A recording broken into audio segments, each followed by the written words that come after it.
Now, one of the things that almost all millionaires have in common is they have exceptional communication skills, because they recognize that communication equals wealth.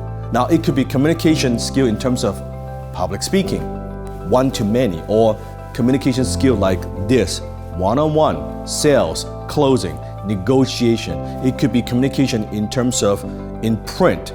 I call that copywriting. They have exceptional communication skills. They know how to get their ideas across. They know how to persuade, influence, and convince someone to take action, because that's the only way you can create leverage in life, and that's the very first step to create wealth. Over the years, I have met a lot of people. The ones who are unethical, most of the time, not all the time, but the ones that are unethical, the ones that actually rip people off, they are the ones who don't have a lot of money.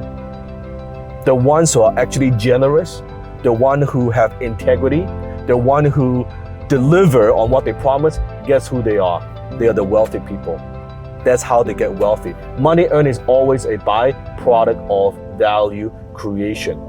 It's very, very simple. The more value you deliver to people, the more money you're gonna make.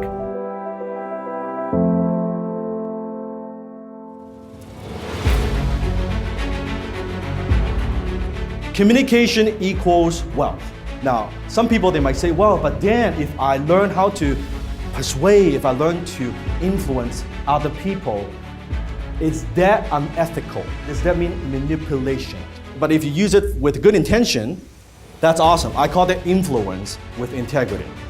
And if you but use it for evil purposes, that will work too. However, that's manipulation.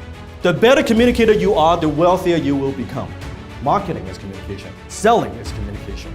Leadership is communication. It's all communication. So if you're struggling, if you can't, how come my employees don't listen to me? Well, you're a lousy communicator. I haven't met a great entrepreneur who's not a great communicator. Financial confidence, that's the truth. What does it mean? Dan, so what's the difference? Financial confidence versus financial freedom. Financial confidence is income on demand. That knowing you have the confidence, the ability, you can go anywhere, anything, any industry, and you can make money. I don't need a government, I don't need a company, I don't need an industry, I don't even need my fucking business to provide. I could provide. I make me money. Give me nothing. Nothing. Take away everything I have, doesn't matter. Any business I could go in, I could sell. I could generate revenue.